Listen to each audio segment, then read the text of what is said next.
Hello, good evening. Good evening. I'm Timothy, and welcome to my Property Place live chat.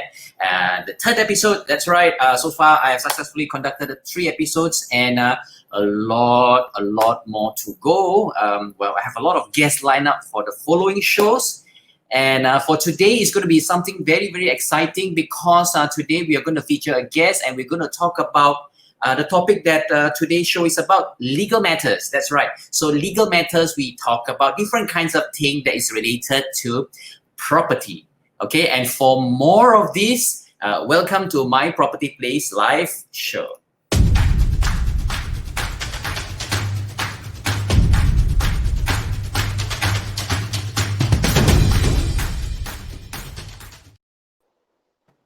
Okay. Thank you very much. Today we have my guest here with me, Mr. David Kok. David Kok is a friend of mine who has been in this industry for more than 24 years in the legal industry, right? So basically what happens today is David Kok, I brought him here so that he can give us a very, very good understanding of what all these legal issues we have in the market right now. And with 24 years experience as an advocate and solicitor, I'm sure he can teach us quite a lot tonight. Okay, David is actually a regular speaker. He's a speaker for, in fact, in MIEA and also various different property developer events. He's always there. You know, he's a matter expert, we put it that way. David is also previously a chairman of the disciplinary committee for the Malaysian Bar Council. And of course, the one thing that I like to always say that he likes to read and also write. He's also an author of the book called Conveyancing Law and Practice in Malaysia, and also several other books as well. All right, welcome, David. Thank you, Dave. Thank you. Yeah.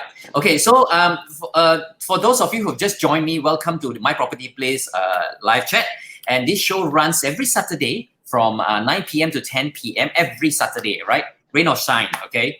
We run every Saturday, and we cover everything that's got to do with property investment, as per se, okay? So without further ado, David, would you like to maybe add to what I've just said about yourself? What else do you do? Okay, just a little bit of background on myself. So as what Timothy has said, that I've been practicing for 20 over years. And I also give a lot of seminars outside, training seminars, and also conduct the rent course. And of course, I'm more specialized nowadays in conveyancing and contractual matters, any type of contract, joint venture, S&P loans across the board, right? Of course, we still do some litigation. And we also, now we are moving forward, as I said, after post-MCO. Now we're doing more seminars on Zoom, and then also I'm coming up one seminar, the 7 Malaysian Land Conference. I'll also be speaking on certain topics there. All right, Dave? Yeah, that's good. That's good. Okay, so I guess we can't wait to learn more from David. So I've actually left the chat room open so that all of you can actually post your question. As we go into, we cover some of the matters that we're going to talk about today. You can feel free to drop your message, and we will try to answer as many questions as possible from you. And for those that I'm not able to cover because of the time limit, I shall still forward it to Mr. David so that he can answer your questions offline, right? Okay, it'll be in the Facebook page later. Okay, maybe what we're going to do today is we're going to start learning about a little bit about, for those of you, okay, I'm sure there are a lot of very experienced property investors in the market, but for those of you who are pretty new to this, like for example me, right? I mean, when I first bought my property the first time back about more than 10, 20, 15 years ago, I have no experience. I have no idea what documentations that I signed. Okay, all the jargons are very alien to me because, you know, there's no school that learns all this kind of thing, right? The schools don't teach you. So maybe I can initiate by asking you a couple of things, like, for example, David, sales and purchase agreement, SPA, this term has been used a lot. If you are buying a property, if you are selling a property, this document definitely must come in. So what does the SPA do? What does it entails? Okay, so basically, okay, I think some of you may know, some of you may not know, but sometimes you may have a sketchy image of it. The sales and purchase agreement is very important. Now, contrary to what people tell you, they say, look, it is standard. But I can tell you, after practicing 20 over years, right, especially in sub-sales, the sale and purchase agreement is never standard. All right, each term and condition can be different. Now, what can happen is, of course, you see a semblance of certain things look similar in the agreement, but it's not necessarily the same when you're finished with it. Now, I've been amending a lot of agreements over 20 over years. I never saw a sale and purchase agreement exactly word by word the same one, right?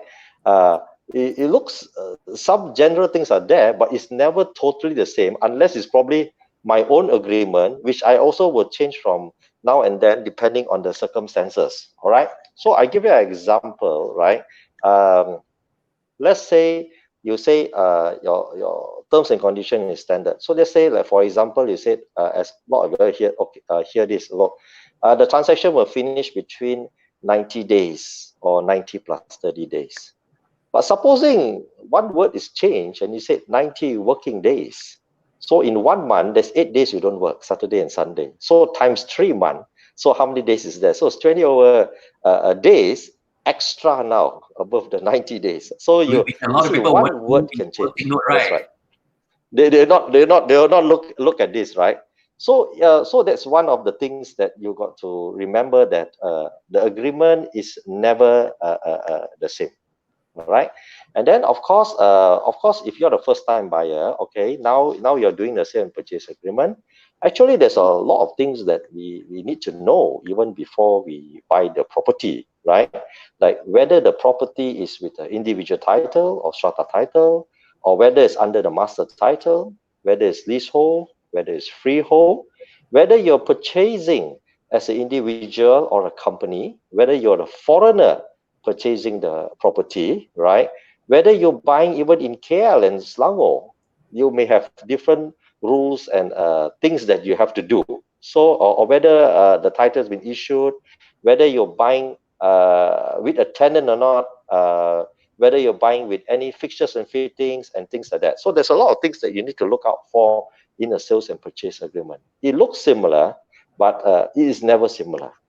Right? I think I get what you Yeah. mean, David. It's like the whole SPA is supposed to be able to be tailor-made or tailor-suited to both the buyer and the seller's requirements, right? Yes. Yeah. Yes. So that's really important to know, because then if let's say like what David says, that if let's say the buyer and seller, if the seller has a certain, most of the time it's the buyer, if the buyer put in a certain terms and condition, and if the seller do not pay attention to it and assume that it's going to be a standard document now, which is quite common, because a lot of the time when we ask certain people, right, especially when the documents are so fine print, I have no idea why a lot of these really important documents, the more important they are, the more fine print it is. So we don't bother to read right. and it's like, this is normal stuff lah. Like, I give you another example. Just say, for example, it's quite common nowadays to sell and buy property with fixtures and fittings, right? Yeah. And then I think if you go through an agent, a lot of people will incorporate the fixture and fittings into the letter of offer to purchase, and subsequently we as lawyers, we incorporate it into a sale and purchase agreement. Now, a lot of people have done this, but sometimes the mistake is you tend to be too general on the important items. Say, for example, let's say you don't say that, look, buying this property with 3 air cons. I think that's not good enough. You have to put down there and say that, look, 1 2 horsepower aircon, 1 2.5 horsepower aircon, 1 horsepower aircon, or even better is 1 2.5 Panasonic aircon. If not, at the end of the transaction, you'll get a 2.5 AIA aircon instead. You see, so little things like that can give you a problem. Yes. I got a question. Yes. You can say Yes. for example, the house has 3 aircons. It says there, 1 horsepower aircon, 2.5 horsepower aircon. Okay, because that's what it has there, right? When you go and see the property, that's what you see. But what if you get the house the time, right? When you see the time, it was a brand new aircon, no? But when you get the aircon the time, right? Yes, you still get a 1 horsepower aircon, but it's an old aircon. Can I? You see, that is why. So one is the brand, right? And the Yeah. other one is what type of Condition? aircon. So as a precaution also, it's good to take photograph. Now let me share to you a true incident that happened many years ago. I remember. One day my client came to me and he told me this. Look, David, I'm buying this property. So I asked him one of the standard questions. I asked him, so does it come with any fixtures and fittings? And he told me, no, it's a bare unit, David. So I thought, okay, bare unit, very good. 10 minutes later, he calls me back and he tells me this. He said, David, does kitchen count? So I was thinking, I said, look, kitchen is modular system, So I was thinking, technically it count, so I better write it down, right? But even as lawyers, sometimes we're not miracle workers. Exactly how accurate can you put it in words to describe a kitchen? Now, the most you can do is, right, a kitchen with a countertop, kitchen sink, cooking hob, fridge, and cabinets. Let's say that's about as accurate that you can write, But somehow I got a bit of sixth sense. I felt a bit uncomfortable. I don't know why this particular case. So I still wasn't so satisfied. So I asked my client, I said, look, friend, why don't you take some pictures also? So he took some pictures. So true enough, a few months later, end of the transaction, this vendor was a rascal. You know what he did now? True Malaysian bully style. All the top part cabinet, he took out back to his other house. So lucky I had all these closets. So the kitchen has got top and bottom. So the top cabinets they Yes, took away. he took it out. You see, so Malaysians are very clever, very skillful, right? Kereta boleh potong and then can and put it back together like transformer, right? So you have to sometimes some things, maybe not everything, but the thing that you feel that's important to you, maybe you have to be a bit more specific, lah. So in a situation like that, like you took a photo and but is the photo a photo evidence? Even though you never write in the SPA, when you say kitchen, you probably list out the hood, the hob, and whatsoever. But you didn't mention the top kitchen and bottom cabinet, ma. You only say kitchen lah. Cabinets, But when you took photo, you have it, right? So like this case, when the buyer wants to later come and claim the house and see don't have the top kitchen, can he claim? Can he claim from the owner? Yes, because in this particular case, we had the picture, and of course, sometimes the role of the agent also is very important because he's there also witnessing the whole thing. You see, at the time of inspection, exactly what is there. So some people say, okay, you got to take it as is where is. You must understand the meaning of as is where is. As is where is means at the time you inspected it or you signed the agreement, that's how it looks like. So just say, like, for example, at the time you inspected it, everything was okay, but there was one hole at the door, all right, at the wall, right? So at the time, as you take the hand over the time, that one hole, yes, I can accept. But supposing now the door is missing, or the window is missing, or another hole turns up, that is a different story. You see, because as is where is also means at the point of time you inspected it, or you see it, or the time you sign the agreement. So that's why sometimes it's good for me lah. I advise my agents, like, look, the final inspection before you sign anything, have a look, take some picture. Okay, it's like this. This is the condition, So they are satisfied with the condition, and that's what was there. So at the end of the handover, that could be 3 months, 6 months later, depending is freehold or leasehold, right? And everybody will forget a lot of things, But these things are. And nowadays, with all the technology, we can easily record it, take pictures with handphones or whatever, put in the apps group or whatnot, and then you still have all this. Especially nowadays with technology, it's a lot more different compared to those days. Okay, I see Eric has a question about our new Jana thing, but I will take your question later, Eric, because what we're going to do is we're going to cover a whole section about the Penjana incentives later, Okay, now back to this one. I had a question just now for you, David, in my mind. I want to find out from you, as a property agent who is there present together with the buyer or the seller in the matter, is the if let's say anything escalate into a more serious case, right?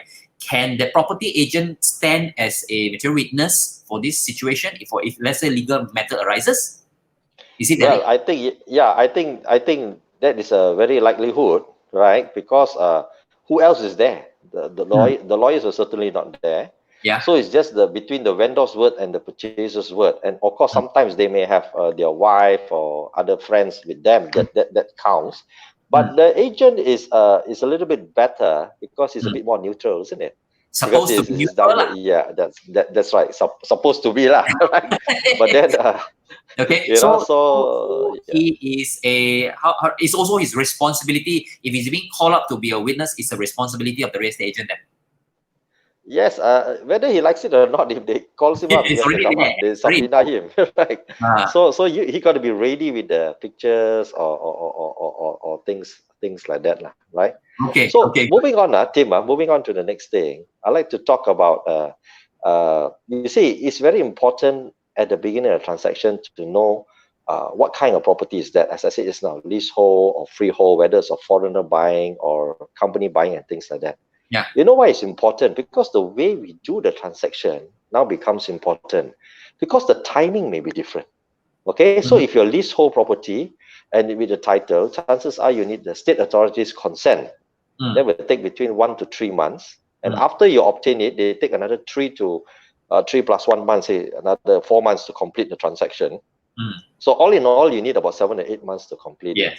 But let's say that it's a freehold property, and then with title, we probably need 3 or 4 months to complete it. So it's much faster. So we can advise the client accordingly. Or another common issue is sometimes the person's property, the individual title is out by the developer, but he has not transferred it to his own name yet for so many reasons, right? And now he wants to sell to the next person, and the developer refused to give direct transfer.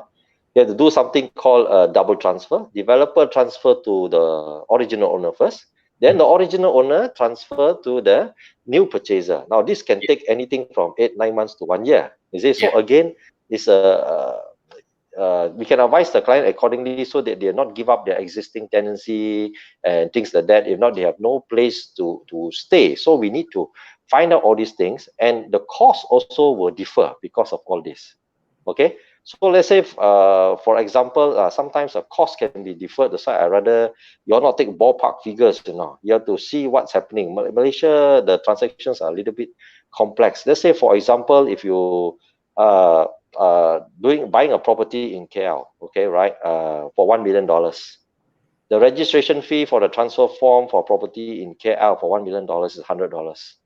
But the same property in Selangor for $1 million, right, the registration fee or the transfer form, the same transfer form is 1,500. And in Johor is more, Penang is different, Kuantan is different. So suddenly you see, yes, so you have to sort of prepare for it, right? So there's some differences in all these things. So that is a timing that we need to look at. That's then why the next thing, So I think that's why it's so really important. I know, I mean, a lot of this information will come from lawyer, because lawyer will know all this information. But I think on the first hand part, as a property agent, it's also the agent's responsibility to be able to be familiar with all these different scenarios and able to brief the buyer to set an expectation. So if let's say a property agent is inexperienced, who is not sure, and probably overcommit or undercommit, for example, between a freehold and a leasehold property, the whole transaction, how long it will take. This will actually jeopardize the whole purchase transaction, right? So I remember many years ago when I transacted a shop lot in Kota Damansara. The whole transaction took 9 months for the whole transaction to go through. So it's a leasehold because it's Kota Damansara. The owner is a Bumi, but then again the property is not a Bumi reserve or anything. So by right it shouldn't be, but it still took 9 months. 3 appeals later, only the whole transaction went through.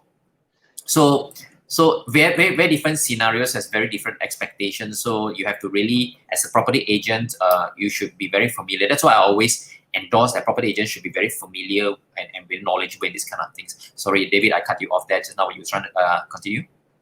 Yeah, no problem. So the next thing, of course, then you need to discuss or think about with the lawyers actually from the beginning is, later we touch on it a bit more, but like real property gains tax, right? So of RPGT. course, yes. So the first thing then sometimes the lawyers will ask you, hey, look, where did you buy the property? So you say, okay, I bought it 2 years ago and now you're selling. Then we're looking at it. Oh, probably we get hit about 30% according to the current scale on the profit that you made from the time you bought it and you sell it, less certain deductions. Okay, we will advise you on certain deductions. But sometimes, let's say if the amount is very substantial, then we may advise you and say, look, do you want to use your once in a lifetime exemption of 100% of your real property gains tax? Have you used it before? So there's some options that you can discuss. Of course, now there's some incentive by the government for the penjana that currently for between June to end of next 2021, right? They said there's a full exemption, but you hear carefully, full exemption for the RPGT, but it must be not more than 3 transactions for that year, number one. Number two, residential property. Only. So, yeah, so it's not commercial, not land, So that means, if just say this is if you're doing the 4th transaction within that time, but unlikely, or if it's a commercial or land, then you'll be thinking about the same issues what I tell you just now. Like, how much do you think my RBGT would be? But I want to ask you, right? Sorry, David. You're talking Yes. about once in a lifetime exemption, right? Which you can use as a Malaysian, right? Does that does this penjana incentive overlap that, or is it two separate things? I still can claim both. I think it's big. You can claim both, but of course, if you can use the penjana, then you save your exemption. Yeah, use the penjana first, then you yeah, of course, yes. You must Provided you qualify. Be very wise to use the once in a lifetime on the property that really worth it. Sometimes I was telling people that you have one property you're gonna buy which is 200,000, one property you're gonna buy which is 2 million, and if you chose to use it on the 200,000 one, not the 2 million one, then it's a bit jala. Actually, correct you a little bit, Tim. Okay. It's not about 2 million or 200,000. It's about how large is your profit. That's where you use it. So let's say if your property is 2 million, but you bought it for 1.9, your profit is only 100,000. So that's not very much. But supposing your property was quite old, you bought it for 200,000, and now you sell for 1 million. That's an 800,000 profit. Maybe now you think about it, because 20 years your tax is very high. And this once in a lifetime exemption is also for residential property also. So you also take note, not for commercial, and if you're a company, you also cannot use. Is it? So you have to, of course, then you have to think of other deductions of the fees, and what is deductible is usually renovation costs. Of course, legal fees. You pay your agent well. No, agent fees are deductible. Like for RBGT, you pay them well, that's deductible. It's a proper receipts, of course. These are the things that can bring down some of the costs. All right. So that's the tax. Okay. So I think we still have a lot regarding this topic we cover, but because of time constraint, we will not be able to cover every single part of it. I still have questions, a lot of questions to ask you, like about consent, about land charges, about different force majeure. These are very different topics that we cannot cover. But then again, we also have a lot of people asking us about this, the new HOC and also the new penjana incentives. So right after we come back, we will start talking about this topic. Okay, don't go away.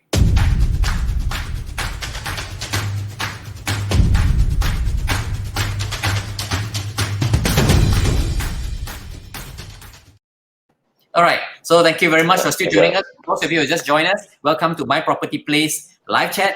This is a weekly show running from 9 o'clock to 10 o'clock every day, every week, every Saturday, 9 p.m. And what we do is we cover various different topics about property investment. Anything to do with property investment we cover, and it's basically for the knowledge of everyone, right? So the thing that I always say is that after this show is over, the whole show recording will be then transferred into my YouTube channel, My Property Place YouTube channel, where you can refer back and listen to it. And because it's all broken by different chapters. Like today is all about legal, so everything about legal is in this chapter. You can just review back later. Okay, so as I mentioned just now, we're going to cover a little bit about, spend some time to cover about this HOC, the new HOC, which is going to run all the way from now to 2021. The couple of incentives that is provided. Let me just give a bit of a summary. They're talking about the HOC itself, the extension of the HOC, and we're talking about RPGT. So HOC is for MOT. Then we're talking about the third house incentive. Okay, and maybe David, you can explain to us about what are the incentives covering. Okay, in general, the important one, so to say, right? So under the home ownership campaign is basically this incentive is more for buying properties, primary properties, and these properties which you buy directly from the developer.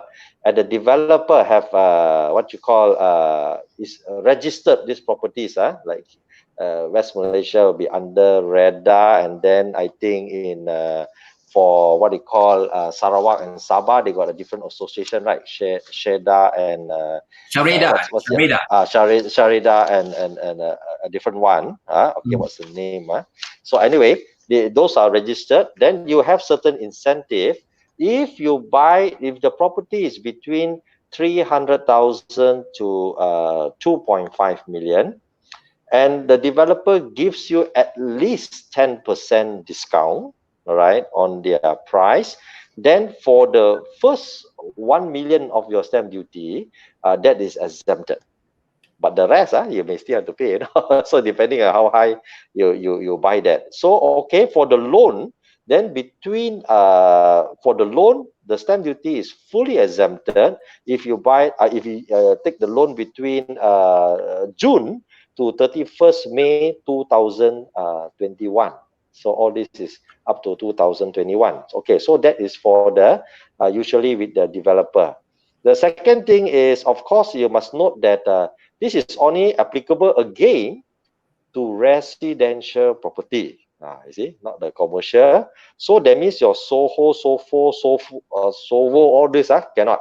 They don't have this what do you call incentive, right? And then so that one you got to take note. The other thing, of course, yeah. Sorry. Get you there. We're talking about Soho, Soho, and all not included. I've heard property developers say that some of their Soho project probably can qualify because they are under HGA. You can take up to 90% loan margin, and you can even withdraw EPF to buy the property, to pay the down payment for the property. So is this something that is confirmed, or is still a very thin grey line on this matter? You see, because last time the problem came up is when you say Soho, so it's small office home, right? Yeah. So last time, at one point of time, during the GST time, there was this problem also, because the government said if the person was using it as an office at the time that he sells it, then he will kena something lah. But using as a home, then he got away with it. So actually, I find this is not a very good way to approach it, because it's very hypothetical, isn't it? All people can say all sort of things, isn't it? Yeah. So some Soho properties, because the bridging financiers insist that they sign under the Housing Developer Act. So then comes the question mark whether it falls under the HOC. So if they say it does, then for me it's very simple. Then you get it from them with black and white lah, because your stamp duty will come much later, and then later 2 years later, no lah, the government now they change their mind. Sure, you give me a black and white, you absorb it lah. So better you put it this way. Then you say, okay, if that is the case, for me lah, since you say it's free, right? So you said, okay, either you absorb my stamp duty when it comes, or it's free lah. For me, it's very simple, right? So if you want to be very transparent, then that's the way. If you're confident that your Soho will be exempted. So if you ask me, I think depends, slightly grey. So if you ask me at this point in time, the whole problem is now everybody is very excited. Of course. But they are not seen the Gazette yet. All right. So when the Gazette comes out, there'll be a fine tune. They will fine tune it. Okay, limited to residential or whatever, that kind of thing. So we lawyers sometimes the Yeah, problem they look at it, although they backtrack the Gazette. especially when So it's not MIEA really the Gazette. also pushing hard for sub-sale property to be included. Correct. It's also something that they really need. Okay, just to rewind back, for those of you who just joined us, or for those of you who are not familiar with this HOC, probably I can just do a little bit of a briefing about how this HOC came about, right? HOC was one of the housing initiative that was implemented in the budget 2019. Okay, and the first campaign, when the first campaign was launched, it was, if I'm not mistaken, January 2019 until 30th of June. Okay, I remember that. And then because due to the overwhelming response, what happened was government decided that they would extend it. They will extend it all the way to 31st December 2019. That was last year.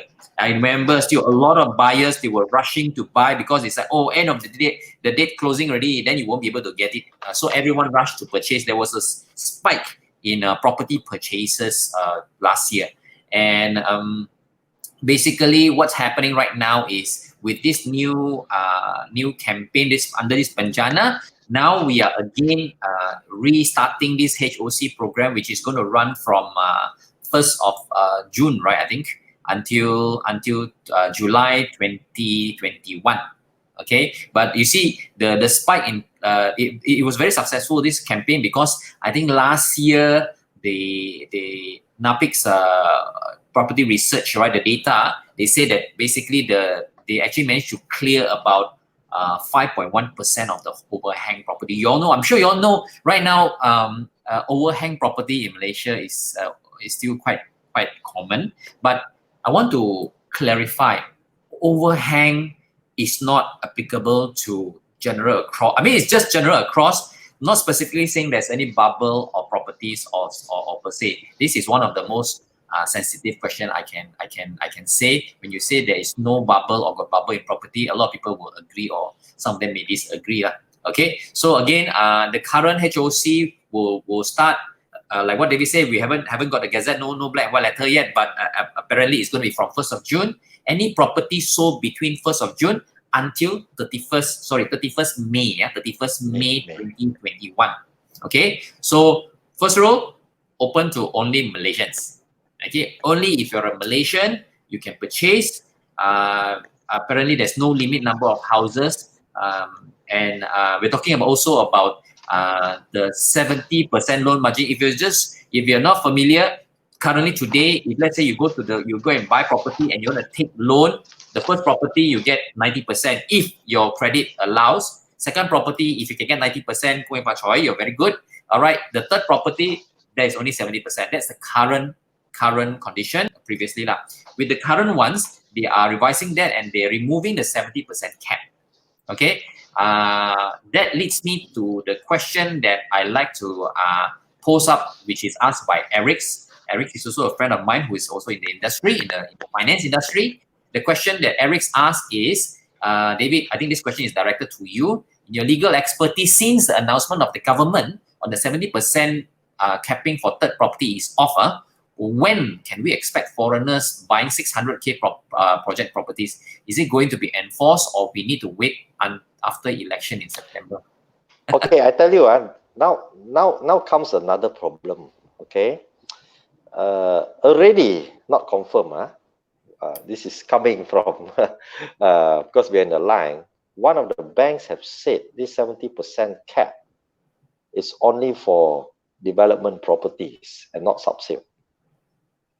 So if that is true, then we got a problem on your, unless you, for the sub-sale is stuck, maybe for the foreigner is good. Now, as you said, whether the foreigner will come in, my take is like this, right? For KL and the Federal Territory is 600,000 for residential, but in Selangor is still 2 million.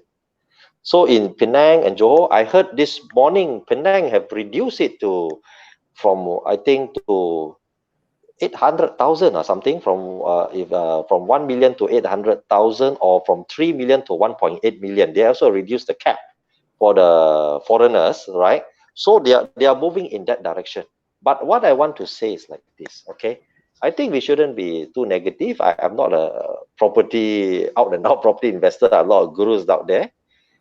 I'm looking at number one, a few factors, okay? If you have a steady income and you're not infected by all this COVID-19 problem, like the civil servants, their pay is not affected, and they got some other benefits and things like that. It may not be a bad time even for the locals to invest, because the reason is, firstly, right, the interest rate for bank loan is very low at the moment, and every developer is giving a fantastic incentive. And even in sub-sale, there are some people who's under pressure who may want to let go their property, because they, not to say they cannot hang on to it, may not be viable to hang on to it. Now, even if those people, I felt that they felt like, look, I'm not making money from my property anymore, and I'm very sad to let it go. I said, don't be sad, because you can let it go and cash out and probably find a cheaper property at a very good price now. There's a lot of choices there, and you can get what you call a low interest rate loan. And for the seller, although you are selling lower now, but because of the government incentive, you're also not getting hit with any RPGT now. So if you look at it, I think you're about break even, right? So, or the situation have improved, because now even Malaysians, they have to pay 5% even after 5 years, and the foreigner and companies 10%, so that of whatever profit that you make. And if they're holding it for 10 years, then that's quite a lot of money. So without this RBGT and all these things, he can actually sell it a bit lower and still get the price that he sort of want. Cash out, cash is king. And just say you cashed out $1 million. I'm not asking you to go out and buy another $1 million property.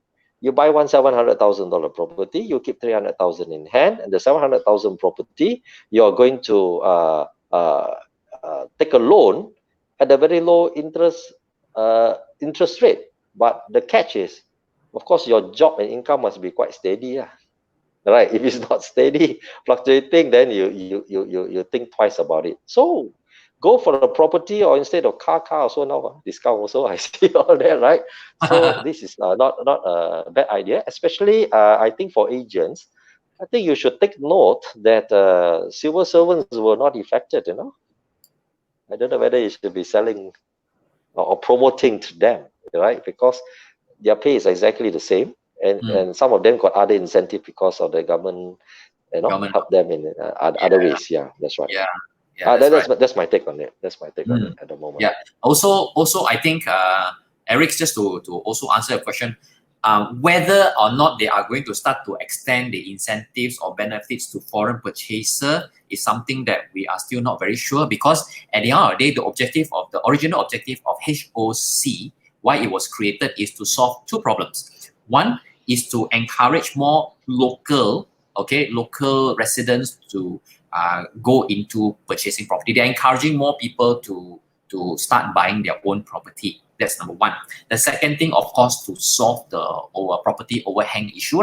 Okay, so if I may get it corrected, a big chunk of the overhang property, the big percentage of it, are on the mid-tier property price range. We're talking about anything between above 300,000 all the way to below $1 million. This mid-range, mid-tier property price tag, right? A lot of them are overhang, and if I may say, this kind of price tag is where the mass market is, where most of the people are.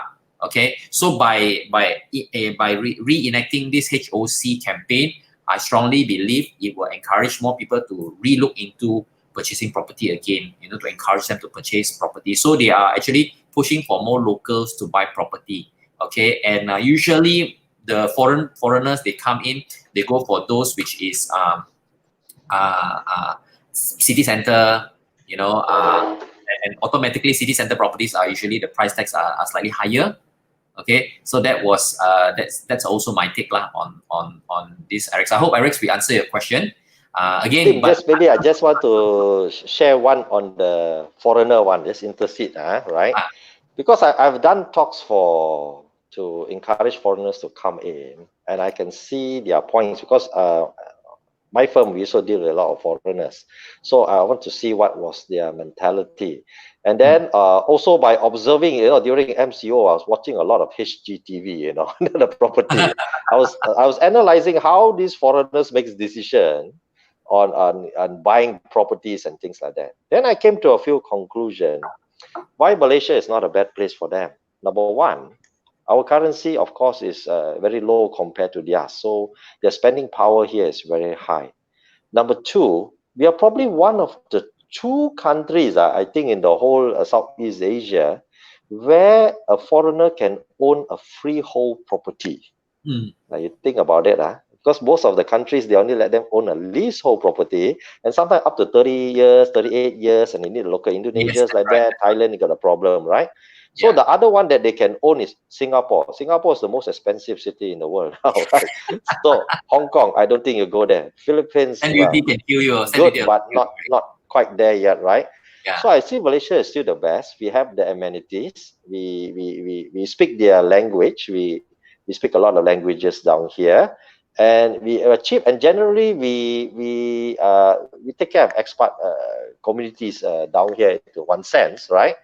Because and they have more spending power.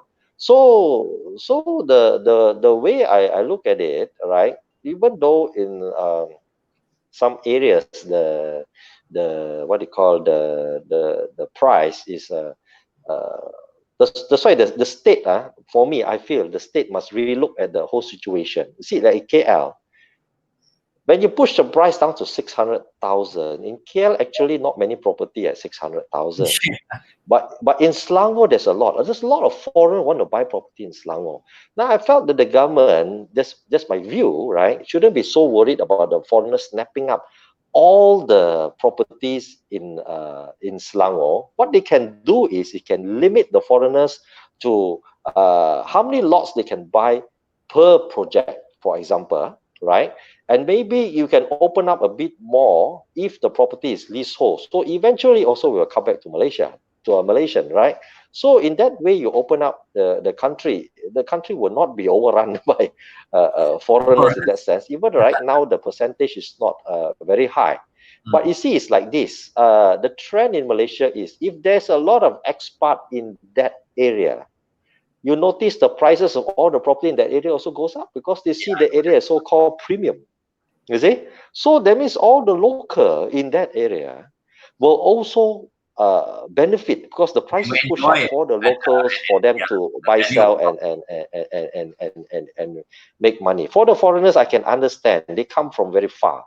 They obviously want a place that's established with amenities and safety and things like that. They do not want to stay in very few of them, some far away place in case something happened, they got no backup, right?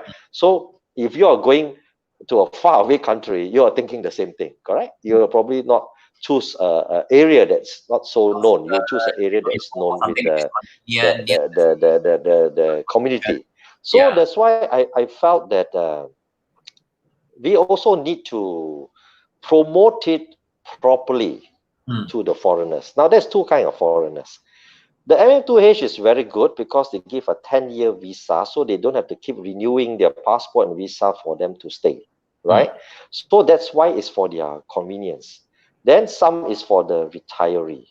But actually, the government should understand, some foreigners actually, of course, some is retired here. Some actually, because they're working in the region, they only want to live a certain lifestyle, come here a number of years and then go back. Right, so some of them may have left properties here, like in overseas. I think, like in British Virgin Islands or whatever, the foreigners goes there for holiday. From other countries, 6 months. 6 months they come, they buy a property. The other 6 months they tell the agents that you manage for me. Yeah, that's right. So they're still making money from somewhere, right? So I felt that the difference is the money comes to Malaysia. So sometimes it's reverse round. I'm not to say we hire foreign workers to help us in all our construction, this is not good. But actually the money goes back out of the country. They're not spending it here. So of course, if there's some place for them to stay here, they may spend and stay here. That's but true. if the foreigner comes and stay here per se, buy property, then the money is coming in actually. They're spending here, so I think, they're expenses are here as well. It was so I think we shouldn't be too afraid. We can limit them to either leasehold property or to a certain number of percentage, the maximum they can take for per project. But that will help the developer, well, at least have the foundation. They only need to sell about 50% to cover their costs, and then the rest they can slowly sell. They're not so under pressure, They're not be under pressure, So that's my take, lah. I'm not an expert property investor. I think a lawyer that our wishful thinking, and then and we have very different opinions, lah. In this matter, some people still feel that they want to protect what we have here, want to protect the price tag so it doesn't jump up too high, so that the locals can still afford to buy. That could be one of the factor as well that is preventing. Well, I put it this way: if the local can sell it at that high, also they also will make money. So we will go up together. So two views. You see, in Australia, I've had experience to sell some properties in Australia. What's happening in city centers, right? The properties, they allow foreigners to buy. Okay, there's no limitation, but foreigners can only buy new projects in Australia, right? So when they buy the properties in the city center, some of them they allow PR to buy. So a lot of those foreigners, they become PR and they buy up the local houses. Okay, the local landed property at the fringe or at the borderline of the city center. And what happens is these local people, they will sell off their property, which they probably own for many years already, sell off for a very good price. They move slightly outskirt, slightly further a bit away from the city center, and they have enough money to buy a very much bigger house. And a lot of them, they don't mind to do that. You see, so then the city center ones will slowly be redeveloped into apartments and whatnot. So that's what's happening in I believe in many large cities in the world as well. Okay, I believe it's also happening here. Okay, so right now that's good. We covered a little bit of that. Do let us thank you very much, Eric. Hopefully we answered your question, and we will move on to the next topic. I think one of the more sensitive topic. I have one guest who has asked me this question. We see if we can answer this question. This is from Kelvin. Kelvin asked if this is his personal experience. He has placed a signed letter of offer to purchase and paid deposit before MCO. So during MCO, okay, he noticed that his job is not doing very well. Can he cancel the purchase and take back the deposit? Or is it covered? I guess. Okay. Strictly speaking, he cannot. Right. So I mean, at present, he cannot do that. It's another talk altogether. I have another talk coming up next one. We were exploring that. Some people talk about the force majeure clause and doctrine of frustration. They're talking, right? But there's also a double-edged sword, because a force majeure clause is a creature of creation. It's created by contract. The doctrine of frustration is created by law. Okay, so let's people talk about the popular one is force majeure. Force majeure is only applicable if you have drafted it specifically for that event. So even if you say force majeure does not mean everything. Force majeure is defined as what in your agreement. Then only you can see whether you can cover the situation of MCO or whatever, all those we went through, right? So, of course, this event, this pandemic is unprecedented. So it's untested in the court. But at present, looking at the law, right, if it's not drafted specifically or not construed to cover this kind of situation, depending on what words they put down there, I think now the force majeure clauses in the future will be different. We will draft it a bit different to cover some of this event. Maybe it said an event that is caused by some law or something that's passed by the government that caused them to can't do certain things at that period of time, right? And of course, a matter of we law also, we have something called public policy. So we don't know. Nobody have tested the case yet to go to the court and see how the judge will look at it. Perhaps I can suggest, because by reason of public policy, they also can possibly help them on this. Now, it's a double-edged sword. If you have this kind of clause, like a force majeure clause in your agreement, then you cannot rely on some defenses like the doctrine of frustration. Frustration means that you are unable to perform the contract, and therefore now you're not obligated to carry out the terms and conditions of the contract, and you can terminate it. So the law is stated clearly, some case law have stated that if you have a clause covering this kind of situation, you can't use that. So doctrine of frustration is like a delay in the matter does not mean that you cannot complete the transaction. You still can complete, you can't use it, but now maybe you have to pay some penalty, interest, this and that, or whatever extra, you know. So of course, as I said, since it's unprecedented, I believe if really push comes to shove, whatever is big enough amount, somebody will challenge in court, right? And then they will say public policy. So right now, if you ask us per se, looking at the law, no law say that you can what do you call terminate your agreement or extend your time because of force majeure, right? But termination still can fight frustration because, like say, I give you an example why we still can use. Let's say you book that hotel during the MCO period for your wedding, right? But now your hotel also cannot open, and we also cannot come out. So that means I am not obligated because you also cannot carry out your part. Yes. Yeah. A classic example. I think a lot of us faced it. I think a lot of you are booked for holidays during the MCO period, isn't it? Yeah. So I was one of them. So I wanted to go to this 5-star hotel or something, right? Right in MCO period. So, okay. So we ding dong with the hotel. So for me, it was very simple. I told the hotel there, look, even if I can come to your hotel, can you open and take me on that day? You cannot, right? So, okay. So both of us are unable to carry out. So end of the day, they return the money to me. And they know it. They can't do it, right? Because so the thing was frustrated. So that's different. Now, force majeure is different. So if you want the force majeure clause, you have to draft it very carefully to cover the situation. Now, letter of offer is a problem of purchase. I was just discussing with another friend that day. It depends on whose side you're on, right? The seller or the purchaser.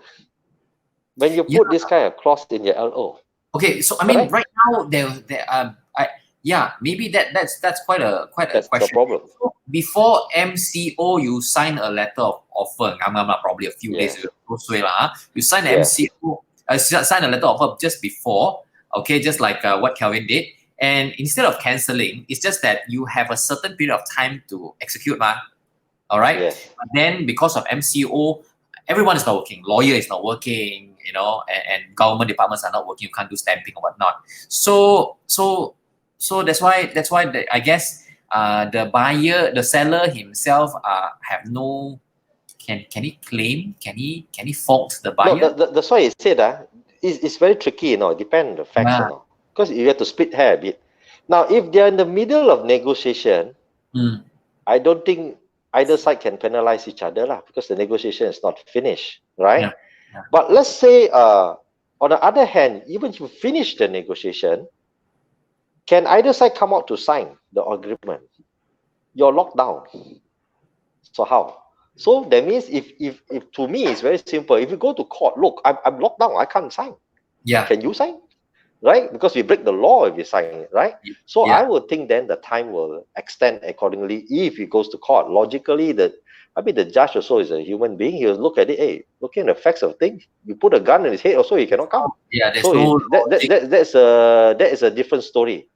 But we have cases where people come and say, hey, look, they were negotiating and they come up, oh, now the situation changed. I have no money and all that longer. I don't. That's a different story.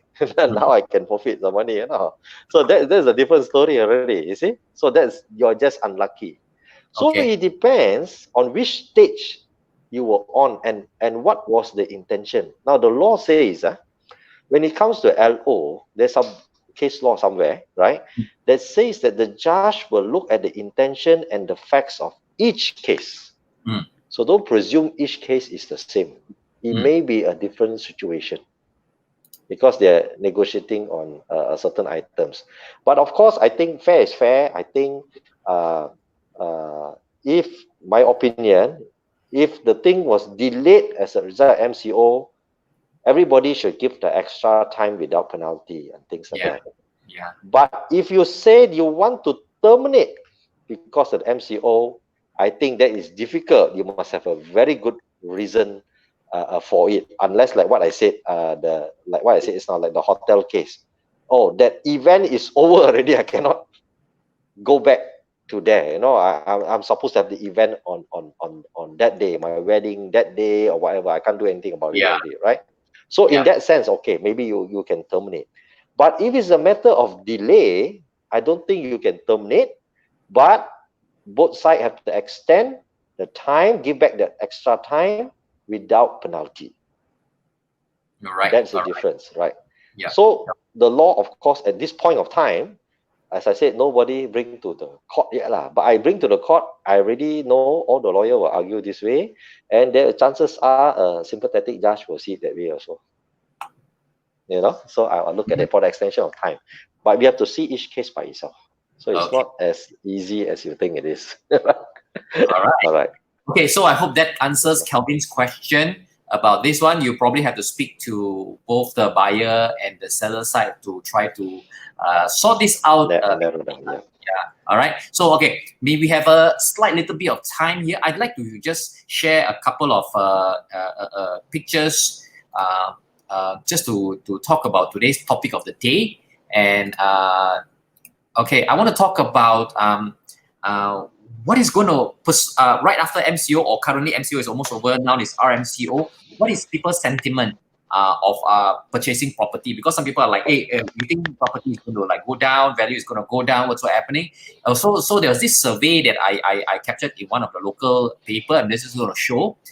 This is a survey done by KGB International. So I'm just using this material here to just share some information. It says here that 33% of the people who they surveyed, right, they are looking to purchase, the budget to buy a property is between 300,000 to 500,000. That is the biggest chunk.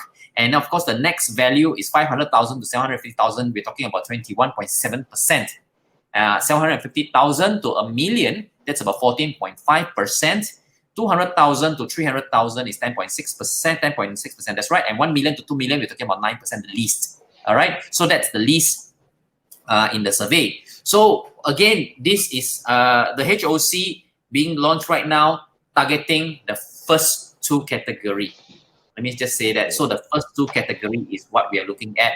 And if the survey says so, I believe people out there, their mentality is like that. They are also very careful with their spending. So this is what's happening. I'd like to share another one that talks about what kind of property are they looking at. This will be something quite interesting. The top 3 preferred property types. Okay, 2-story terrace houses, 28%. Okay, 1-story terrace house, 27%, and service apartment, 15%. Okay, so by look at this one, people still look for 2-story terrace house as their preferred property to purchase. I guess this is quite common. I guess in many countries also this is happening. And 1-story terrace house, there is also quite strong demand, but supply is not really that many now. You're looking for 1-story, single-story houses now in a lot of places is very, very rare. Okay, and my last one I'd like to show is this one. The factors deterring, okay, why are they not buying property? 35.6% says that cannot afford, okay, they cannot afford. But then again, a lot of people cannot afford is all here, yeah. because they prefer priority to something else. Or I mean, that's just I'm assuming. Okay, 30% says they are not confident about the market. Very normal. Okay, a lot of people are unsure. Okay, and you got 13.8% says that no right choice of property. They can't find the right ones, and then so on and so forth. Finally, even up to the point that it says need to sell current house. So what does that tell us? So I'm bringing up this one is because I want to basically just share that there are still a lot of people out there who are still interested to purchase property, but right now I think the purchase reasons are more pertinent to what they need rather than what they want to buy. Okay, I think there's a very big difference there. Okay, so what they need against what they want. Okay, if they need a house, a roof on top of their head, they need it. Okay, and then comes to the point where how much can they afford? Okay, so this is the topic that I'd like to talk, because in the next few shows I will also be bringing in speakers to cover areas like this one, and I'm hopefully trying to bring a property developer to be able to explain as well what are certain kind of properties that they can develop that can benefit the locals here as well about this kind of things. So okay, I guess our time is up. It's already past 10. We're today a bit late. So I thank you very much again for David to share your precious time to share your experience with us. And I hope that our audience are enlightened and they learn a little bit about all these legal matters. And again, like I said, although this chat is over, you can still post your question into my chat comments over there. And if you have anything, we will just reply back your answers as well. Okay, and thank you very much, audience, for your time as well, for your time, your precious time on a Saturday night to join us. And I look forward to see you again next Saturday, 9 o'clock. 9 o'clock, yeah, that's right, 9 o'clock to 10 o'clock next Saturday. Okay, thank you very much, and thank you. See you again next Saturday. Bye. Okay, thank you.